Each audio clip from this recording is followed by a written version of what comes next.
Chantall. Muchas gracias. Bueno, muchas gracias. Well, I'm going to speak in English, and what I want to do is to examine the situation we are today from the point of view of international relations, because everybody will agree that we are at a turning point in terms of, in geopolitical terms. More and more, for instance, people accept the fact that we are in a going at least towards a multipolar world. In fact, it's interesting to note when I began to use this term 2 or 3 years ago, it was something that, people really, first order, they did not understand or they didn't agree. And now, in fact, it has become so current. You see that in journals, articles. So everybody accept this idea.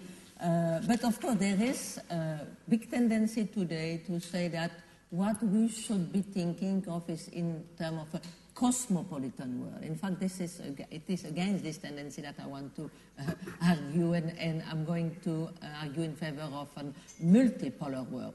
But more precisely, what I want to do is to examine what is the relevance of the model of agonistic democracy, which I've been developing in my work, in the field of international relations. I mean, can this model help us to envisage what kind of multipolar world we could be trying to establish? And, what are, of course, the differences between this and what will be the cosmopolitan perspective. So I'm going to begin by delineating the model of agonistic pluralism that I have developed, because I can't take it for granted that you know it, and then I will move to the question of its consequences for envisaging, an agonistic multipolar world.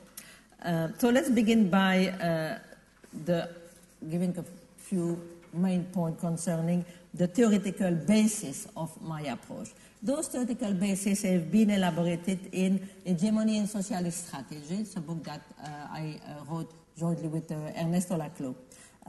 In this book, we argue that the two concepts needed to grasp the nature of the political were antagonism on one side, hegemony on the other.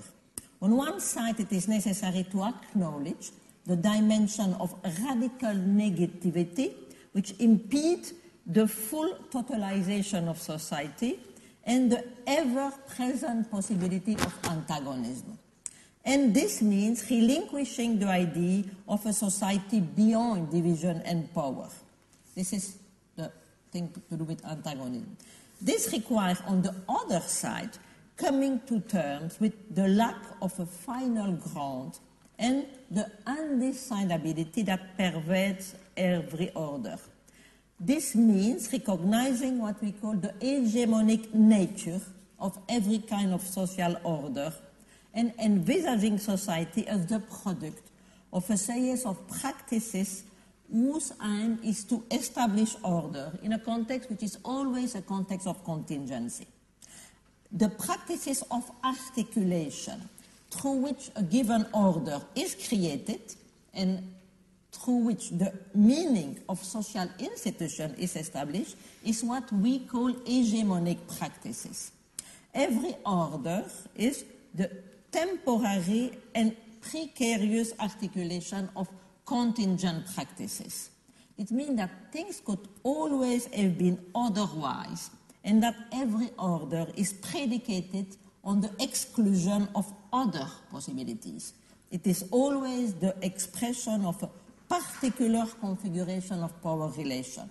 So what is at a given moment accepted as the natural order, jointly with the common sense that accompanies it, is always the result of sedimented hegemonic practices. It is never the manifestation of a deeper objectivity that will be exterior to the practices that brought it into being. Every order is therefore susceptible of being challenged by counter-hegemonic practices, practices which will attempt to disarticulate this order and to install another form of hegemony. So this is, main thesis in Hegemony and Socialist Strategy. Later, in Sayes's book, The Return of the Political, The Democratic Paradox, and On the Political, I have developed my reflection on what I call the political, understood as the antagonistic dimension which is inherent in all human societies. And I have proposed to distinguish between the political on one side and politics on the other. By the political, I want to refer to this dimension of antagonism that exists in human societies, a dimension which can take many forms and that can emerge in a diversity of social relations. And also to insist that it is a dimension that can never be eradicated. Politics, on the other side, refers to the ensemble of practices, discourse, and institutions which are going to try to establish a certain order, to organize human societies, to organize the human coexistence, but in conditions which are always potentially conflictual because they are affected by this dimension that I call the political. So if we wanted to use an Heideggerian terminology, we could say that the political is situated at the level of the ontological, while politics belongs to the ontic level. I have argued in my work that the denial of the political in its antagonistic dimension is what impedes liberal theory to come to terms with violence and to envisage democratic politics in an adequate way. Indeed, the political in its antagonistic dimension cannot be made to disappear by simply denying it, by wishing it away. And of course, this is the typical liberal gesture. But such negation only leads to impotence, an impotence which characterizes liberal thought when confronted with the emergence of antagonism and form of violence that, according to its theory, belong to a bygone age, an age when reason had not yet managed to control the supposedly archaic passion. The main problem with liberal rationalism is that it deploys a logic of the social based on an essentialist conception of being as presence, and that it conceives objectivity as being inherent to things themselves. And this is why it cannot apprehend the process of construction of political identities.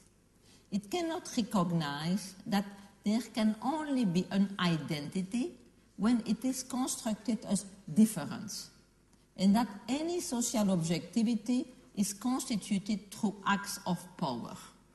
What it refuses to admit is that any form of social objectivity is ultimately political, and that it must bear the traces of the act of exclusion which govern its constitution. I'm of course interested here, but this is a reflection which, of course, is very much influenced by the development of post-structuralism. In our work, we've been really developing this through the work of mainly Jacques Derrida but also Lacan. But later, what of course I've been trying to do is to examine what is the consequences of this anti-essentialist perspective in the field of the political.